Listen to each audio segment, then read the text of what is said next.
안녕하세요. 사연을 부탁해입니다. 오늘의 사연을 소개하겠습니다. 주말 아침 식사를 한 뒤 거실에 앉아 이런저런 이야기를 하고 있었는데요. 아버지가 제 눈치를 보며 은근슬쩍 운을 떼셨어요. 네 나이가 30살이 넘었는데 너도 이제 슬슬 결혼해야 하지 않겠냐? 글쎄요. 전 아직 결혼 생각이 없어서요. 아니 결혼 생각이 없긴 왜 없어. 그만하면 인물도 훤하고 학교도 좋은 학교 나오고 그런데 너 좋다는 여자가 한 명도 없어? 아버지, 그건 아버지 눈에만 그렇게 보이는 거죠. 요즘 여자들 눈이 얼마나 높은데요. 그게 무슨 말이야? 내 주변에서 너 본 사람들 전부가 아주 잘생겼다고 입에 침이 마르도록 칭찬하고 있는데 아버지, 혹시 거래처 사람들이 그런 거 아니에요? 그렇지. 얼마 전에도 우리 거래처 정 사장이 널 보자마자 사이 삼고 싶다고 몇 번이나 말을 했는지 몰라. 내가 들어보니 그 집 딸이 음대 나와서 피아노 학원을 운영하고 있다고 하는데 아주 참하고 얼굴도 예쁘다고 하더구나.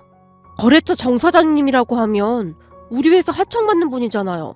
아버지한테 잘 보여야 하니까 아버지 듣기 좋으라고 하는 말인 거예요.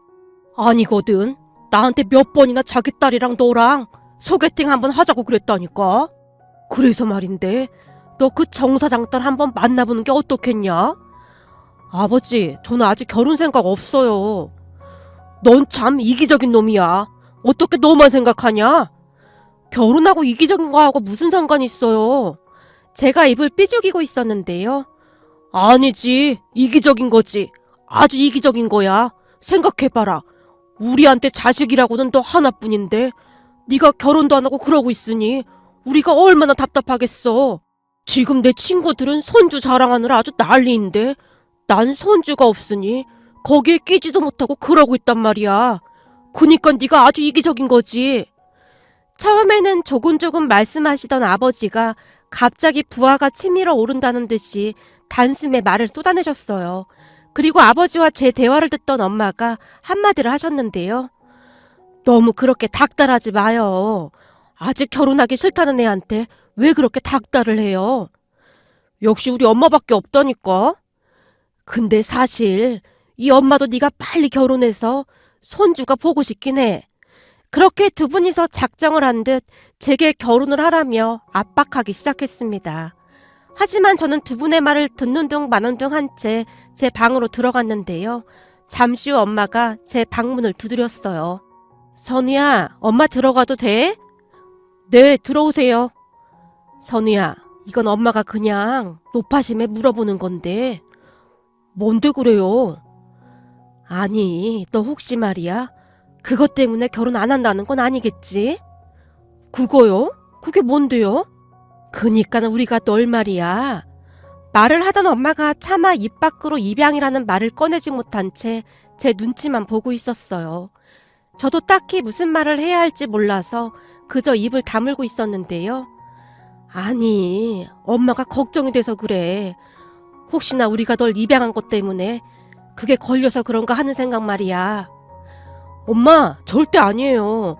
전 지금껏 제가 입양됐다는 생각 한 번도 해본 적이 없는걸요? 그렇지. 그런 건 아닌 거지? 엄마가 그냥 걱정돼서 말이야. 엄마가 제 눈을 피하며 어쩔 줄을 몰라 하셨어요. 문득 생각해보니 입양이란 단어를 꽤나 오랜만에 듣는 것 같았습니다. 사실 저는 8살 때 부모님께 입양이 되었습니다. 그때쯤 저는 8살 나이에도 불구하고 많이 어른스러웠다고 하는데요. 지금도 그때 기억이 생생하게 떠오르거든요. 잔뜩 겁에 질린 채 앉아있던 저를 따뜻하게 안아주던 엄마의 모습을 제가 어떻게 잊을 수가 있겠습니까? 다행히 지금의 부모님은 정말 좋은 분들이셨고 그런 부모님 품 안에서 행복한 시간을 보낼 수가 있었어요.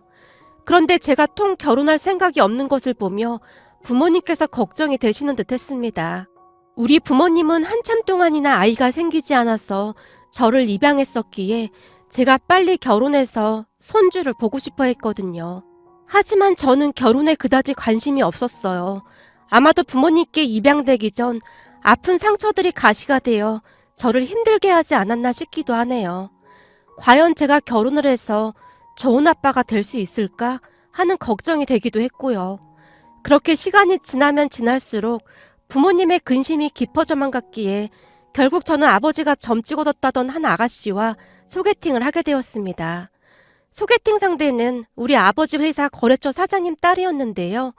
명문 음대를 졸업하고 음악학원을 운영하고 있는 사람이라고 했어요. 정 소장님이 사진 보여줘서 내가 아가씨 사진을 봤는데 아주 미인이더구나. 거기다 음악을 전공해서 그런지 더 지적으로 보이고 말이야. 그니까 소개팅 가서 한번 잘해봐. 이번 참에 나도 할아버지 소리 한번 들어보자. 아버지, 이제 소개팅하는 건데 너무 앞서가시는 거 아니에요? 내가 오죽하면 이러겠냐? 그러니까 꼭 잘하고 와야 한다. 알겠어요. 근데 제가 마음에 든다고 해도 아가씨가 싫다고 하면 아무 소용도 없잖아요. 그니까 잘하고 오라 그 말이지. 내가 어디서 들었는데 말이다. 여자들은 이야기 잘 들어주고 맞장구 쳐주는 사람을 좋아한다고 하더구나. 그니까 리액션 잘하고 오라 그 말이야. 알았어요. 너무 걱정하지 마세요. 제가 집을 나서는데 부모님께서 손까지 모은 채 간절한 표정으로 저를 배웅해 주셨어요. 그런 부모님의 모습을 보며 두 분이 참 귀여우시다는 생각과 함께 부담스러운 마음도 들었는데요. 만약 소개팅이 잘못되면 실망하실 부모님이 걱정이 되었거든요. 그렇게 부담스러운 마음으로 소개팅 장소에 나갔는데요. 소개팅에 나온 여자의 모습은 제가 생각했던 것보다 훨씬 괜찮아 보였습니다. 여자의 얼굴은 놀라울 정도로 하얗고 투명했어요. 거기다 피아노를 전공한 사람답게 유난히도 손가락이 길고 예뻤습니다.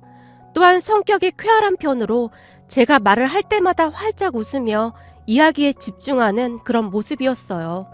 한마디로 누가 봐도 예쁘고 매력적인 그런 여자였습니다. 그리고 그 순간 아버지가 했던 말이 떠올랐는데요. 정 사장님이 집에 초대해서 가봤는데 진짜 예쁘고 참하더라니까. 거기다 정 사장님 아내도 음악을 전공했다는데 엄마랑 딸이랑 아주 똑 닮았더구나.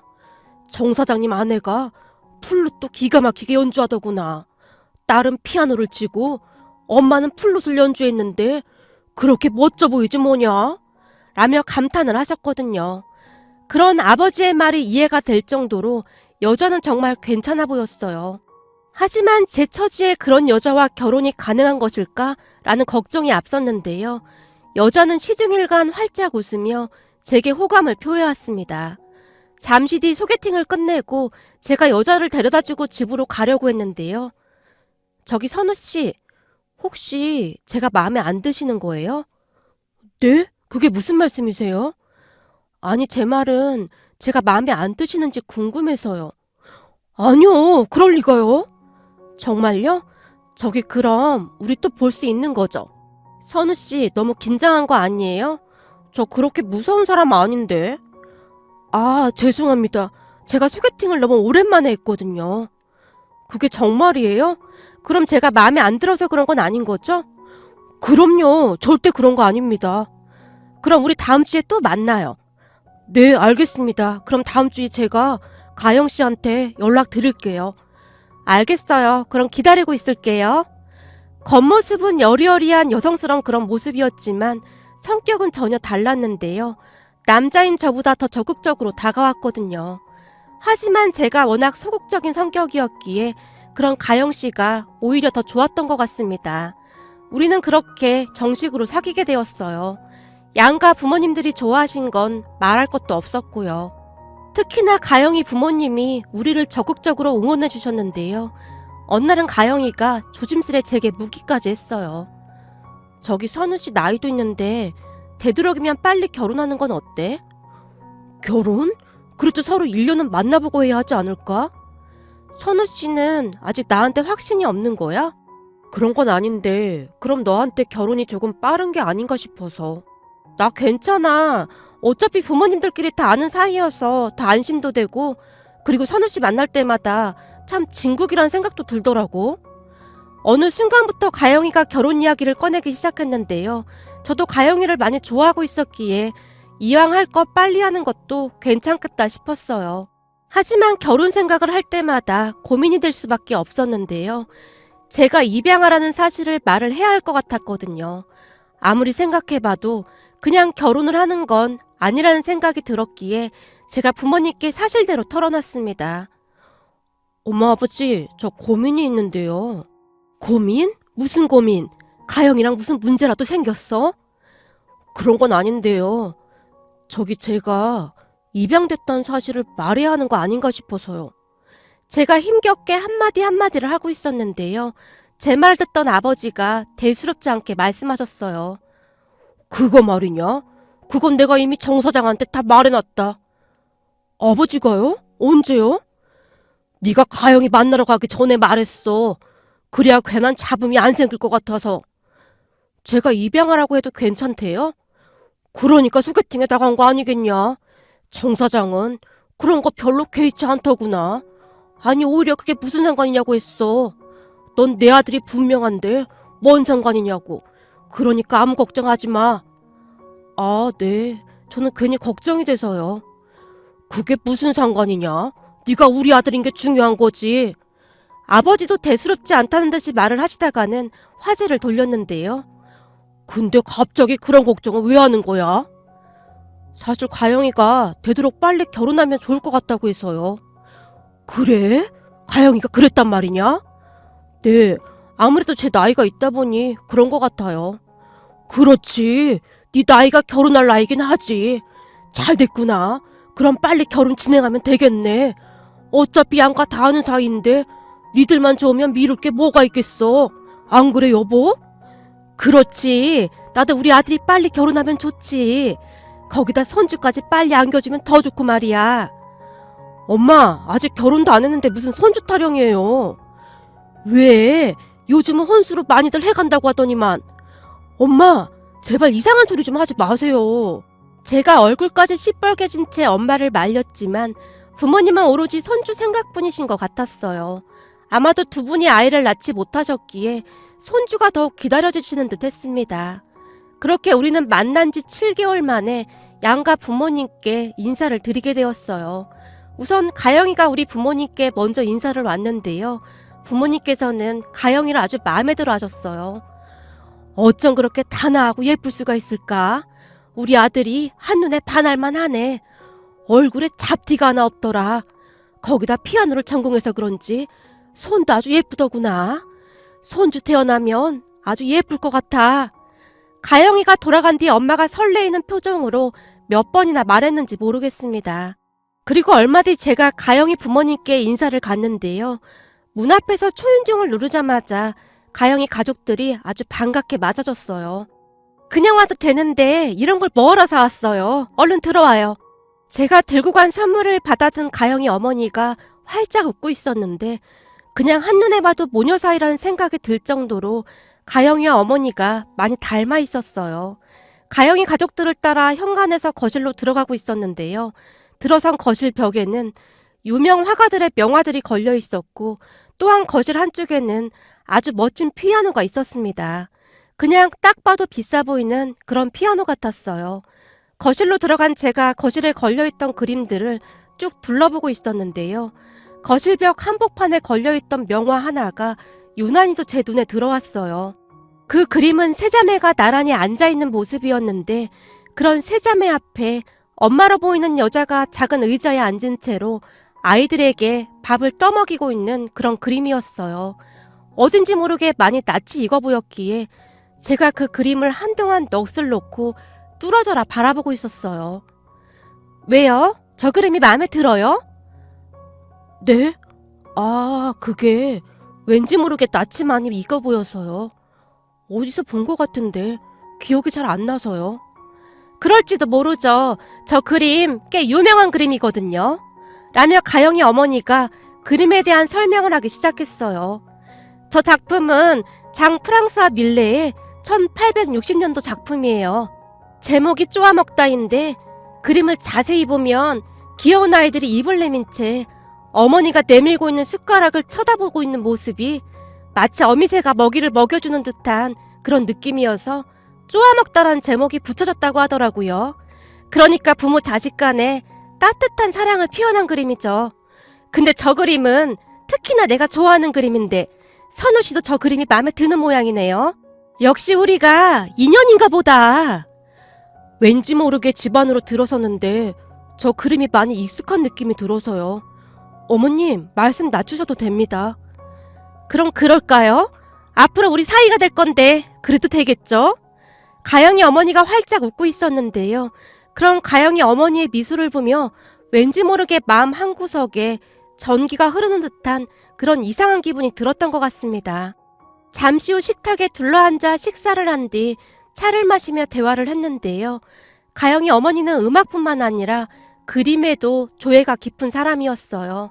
벽에 걸려있던 그림들을 제게 하나하나 설명해 줬거든요. 그러다가는 가영이 아버지가 한마디를 하셨어요. 여보, 그러지 말고 당신 그 플룻 연주 좀 해봐. 왜 그거 있잖아. 아침의 기분? 그거 말이야. 그럴까? 근데 우리 예비 사이가 음악을 좋아할지 모르겠네. 내가 피아노뿐만 아니라 플룻도 불 줄 아는데 괜찮을까? 그럼요. 저는 괜찮습니다. 아니, 오히려 영광입니다. 제가 잔뜩 기대된다는 표정으로 가영이 어머니를 바라봤고, 그럼 가영이 네가 피아노 좀 쳐줄래? 엄마가 플룻 연주할 테니까. 이 곡은 페르긴트의 아침의 기분이라는 곡인데 아마 많이 들어본 곡일 거야. 우리 가족이 제일 좋아하는 곡이기도 하고 사실 내가 우리 가영이 기울 때 자주 들려줬던 곡이야. 라는 설명과 함께 가영이 어머니가 플룻을 그리고 가영이가 피아노를 연주하기 시작했는데요. 곧 너무나 익숙한 음악이 거실을 가득 메웠습니다. 가영이의 피아노 연주뿐만 아니라 가영이 어머니의 플룻 연주도 아주 훌륭했어요. 그런데 가영이 어머니가 플룻을 연주하면 할수록 뭔가 알 수 없는 슬픔 같은 것이 느껴지기 시작했는데요. 어느 순간 저도 모르게 제 눈에서 눈물이 새어나오고 있었습니다. 그 모습에 다들 놀란 채 저를 바라보고 있었어요. 어머, 이제 보니 우리 예비 사이가 음악적 감수성까지 있었네. 아무리 봐도 우리랑 너무 잘 맞네. 음악이 그렇게 좋았어? 네? 그게... 제가 미처 말을 잇지 못했는데요.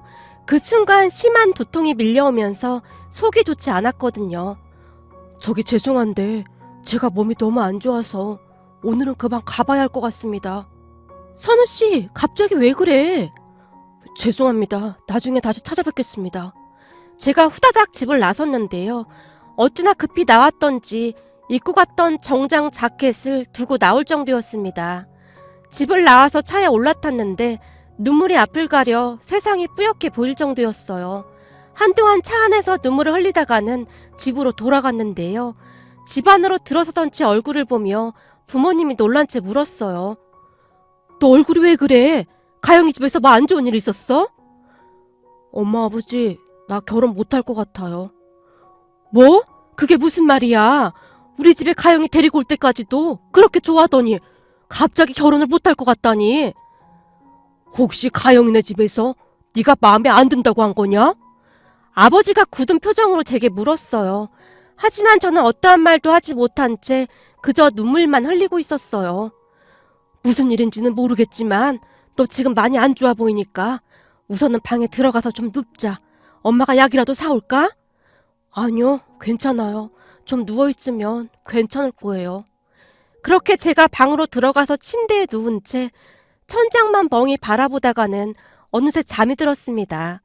그리고 잠시 후 눈을 떠서 휴대폰을 봤더니 가영이에게 수많은 메시지가 와 있었어요.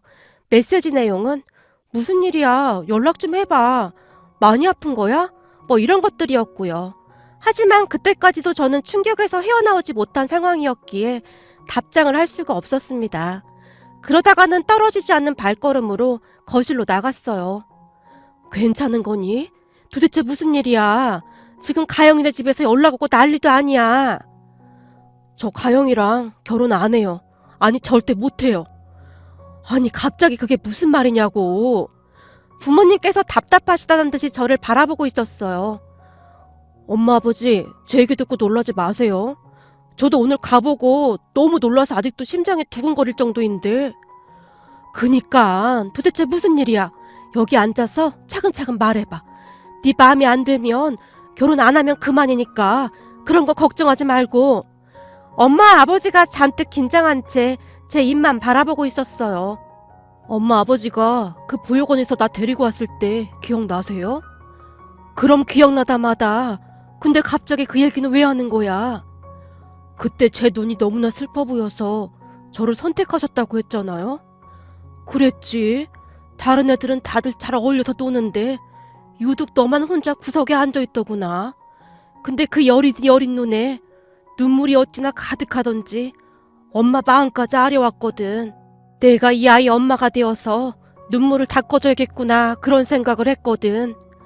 그때 생각이 나시는지 엄마의 눈시울이 붉어져 있었습니다. 그리고 부모님과 저는 그날 그때의 기억을 되새기기 시작했어요.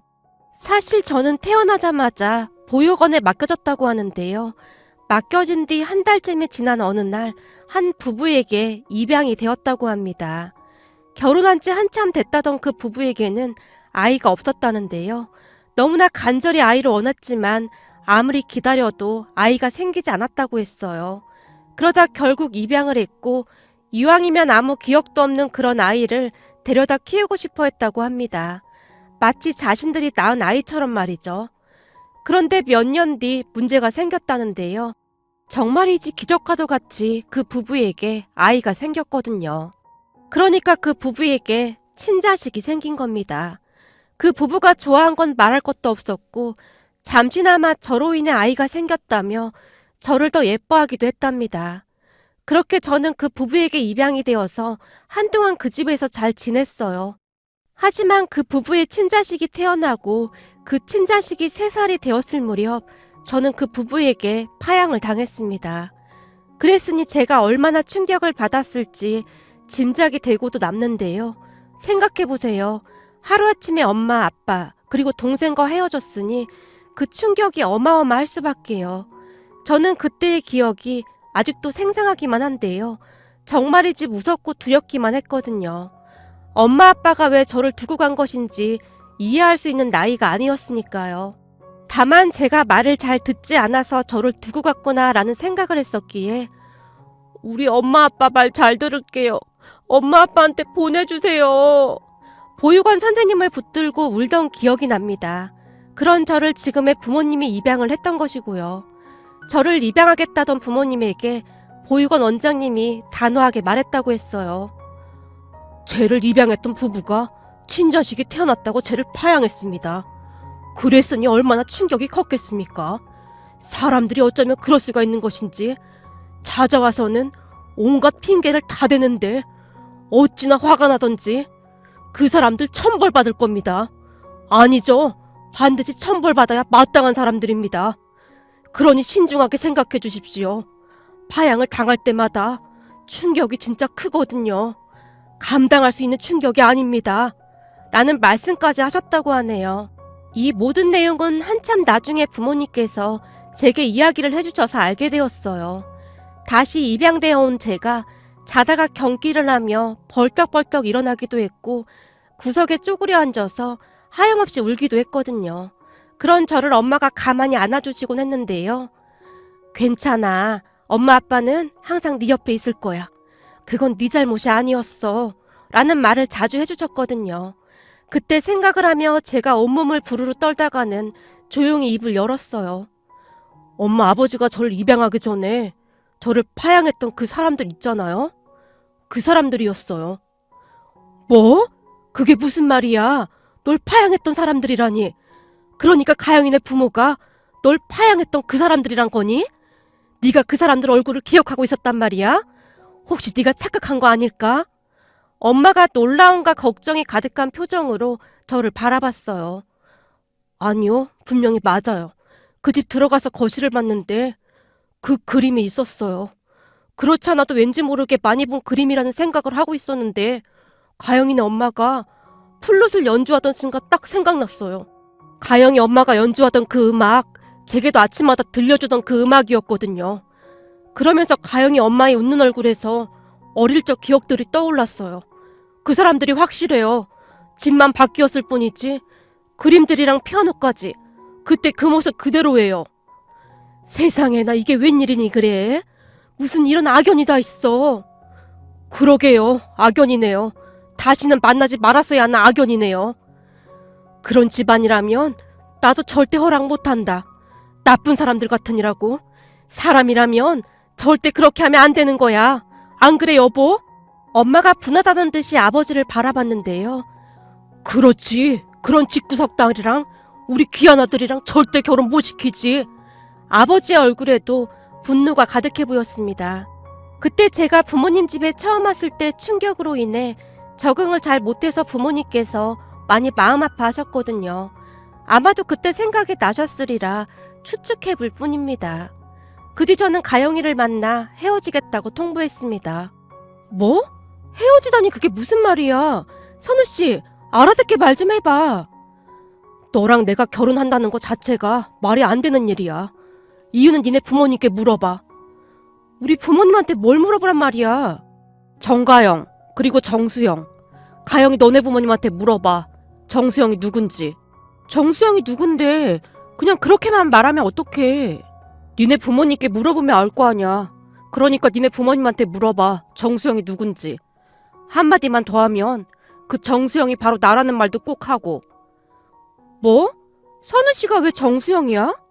그니까 니네 부모님께 물어봐. 난 이만 가볼게. 더 이상 네 얼굴 보고 싶지도 않다. 네 얼굴 보고 있는 것만으로도 참 힘들거든. 제가 자리를 박차고 일어나서 그곳을 나와버렸습니다. 그 뒤 가영이네 집이 발칵 뒤집어졌는데요. 가영이 아버지가 우리 아버지에게 전화까지 하고 난리가 났던 모양이었어요. 그러다가는 가영이네 부모님이 우리 집으로 직접 찾아오기까지 했어요. 그쪽 따님이랑 우리 아들이랑 헤어진 걸로 알고 있는데 왜 온 거죠? 저기 염치 없는 줄 알고 있지만 선우가 수영이라는 게 사실인지 확인도 하고 싶고 저희도 변명은 해야 할 것 같아서요. 변명이요? 무슨 변명이요? 수영아, 너 진짜 수영이 맞는 거니? 저는 이선우입니다. 수영이는 이미 오래전에 사라졌죠. 그쪽에서 버린 거 아닙니까? 수영아, 아니 선우야, 우리 말도 좀 들어봐라. 우리도 절대 그러고 싶지가 않았단다. 근데 가영이가 태어난 뒤 시부모님께서 널 다시 파양 안 시키면 재산인 거 뭐고 하나도 안 줄 거라고 했어. 어쩔 수 없이 그랬다. 너 그렇게 보내고 우리도 참 마음 아팠어. 우리 선우 힘들게 하지 말고 그냥들 가시죠. 우린 더 이상 그쪽들하고 말하고 싶지 않으니까요. 엄마가 그 사람들에게 나가라고 차가운 목소리로 말을 했는데요. 가영이네 엄마가 정말이지 말도 안 되는 소리를 하기 시작했어요. 지금 이 상황에 이런 말 드리긴 좀 그렇지만 사실 이것도 인연 아니겠습니까? 우리가 선우 첫 부모이기도 했고 그랬는데 이런 인연이 또 어디 있겠습니까? 도대체 무슨 말을 하는 겁니까? 그러니까 제 말은 선우가 우리 아들이었잖아요. 그러니 우리 가영이랑 둘도 없는 짝이지 않겠느냐 그 말입니다.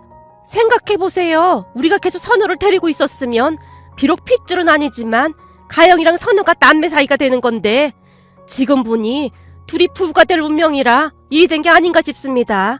왜 그런 말도 있잖아요. 세상에 일어나는 모든 일에는 다 이유가 있는 거라고요. 그때 당신들이 우리 선우한테 한 짓을 생각하면 지금도 화가 치밀어 올라. 근데 지금 그걸 말이라고 하는 겁니까? 당신들이 무슨 짓을 했는지 알기나 하냐고요. 물론 우리도 미안하게 생각하긴 합니다만 당신들도 친자식이 태어났으면 생각이 달라졌을걸요. 친자식이 태어나니까 입양해 온 애한테 정이 뚝 떨어지는 걸 어쩌란 말입니까? 사실 그때 당시 우리는 최선의 방법을 생각한 겁니다. 생각해보세요. 이미 정 떨어진 애를 데리고 있어봐야 서로한테 득될 게 뭐가 있겠어요. 우리도 나름 생각하고 한 행동이라 그 말입니다. 그때 그렇게 한 행동은 우리가 앞으로 다 갚으며 살 테니까 그냥 둘이 결혼시키시죠. 시간이 지나면 지날수록 두 사람의 속마음이 그대로 드러나기 시작했는데요. 두 사람은 제가 생각했던 것보다 훨씬 최악의 사람들이었습니다. 아주 가끔은 그 사람들이 제게 웃어줬던 기억이 어렴풋이 떠오르기도 했었는데요. 그날 그 사람들의 행동을 보며 저는 그저 장난감에 불과했구나 하는 생각까지 들었으니까요. 한때나마 그 사람들을 부모라고 생각했던 것에 대해 분노가 느껴질 정도였습니다. 결국 잠시 후 아버지가 그 사람들을 밖으로 내쫓아버렸어요. 그렇게 우리는 헤어졌습니다. 그러다 어느 날 집에 들어온 아버지께서 기가 막힌 이야기를 하셨는데요. 어쩐지 이상하더니만. 왜요? 이상하긴 뭐가 이상해요? 그 가영이네 집 말이야. 아무리 생각해봐도 이상하더라고. 그 난리를 쳤는데도 우리 선우랑 결혼시키고 싶다고 했잖아. 그래서 내가 뒷조사를 좀 해봤거든. 그런데 그게 왜요? 그게 말이야. 지금 가영이 아버지 사업이 문제가 많더라고. 사채도 여기저기 많이 끌어다 쓰고 아마도 그래서 우리 선우랑 결혼시켜서 우리 집 덕 좀 보려고 했던 모양이야. 그게 정말이에요? 아주 못돼 처먹은 인간들이네요. 그러게 말이야. 아무래도 우리 집안과 사돈이 되면 돈 문제라던가 하청 물품 수주를 다 독차지할 생각이었던 거지. 벌써부터 우리 집과 사돈이 될 거라고 여기저기 떠벌리고 다녔더라고. 세상에나 어떻게 그럴 수가 있어요? 그러게 말이야. 이번 참에 그쪽과 하청 재계약도 끝낼 거거든. 그리고 내가 다른 친한 사장님들한테도 이미 다 말해놔서 아마 다른 쪽도 계약이 어려울 거야. 그동안 잘못 산 대가를 이제야 그대로 돌려받는 거지 뭐. 라는 말씀을 하셨거든요.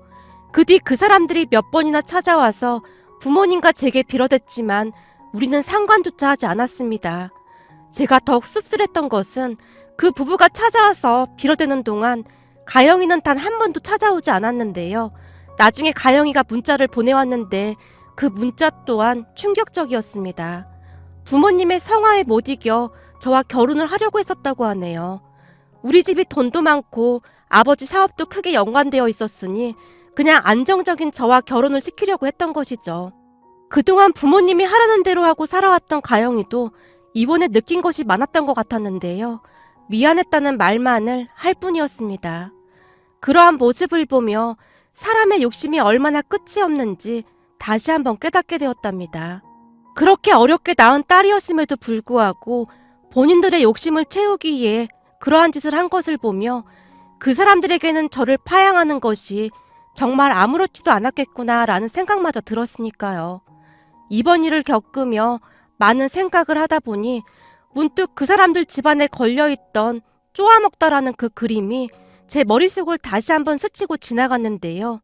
나중에 자세히 알아보니 밀레라는 화가는 인간이나 성실한 노동자의 본질을 그림에 담아내려고 노력하던 화가였다는데 그런 사람들이 그 밀레의 그림을 떡하니 벽에 걸어둔 채 그런 고상한 척을 했다는 것에 소름이 끼칠 정도였습니다. 그 사람들과 같이 살았던 시간이 잘 기억이 나진 않지만 얼핏 제게 그 그림을 보여주며 자주 이야기를 했던 기억은 분명히 남아있었으니까요. 그러한 생각들을 하다 보니 왠지 모를 씁쓸함마저 느껴집니다. 앞으로 우리 부모님께 항상 감사하는 마음으로 살아갈 생각입니다. 오늘의 사연은 여기까지였습니다.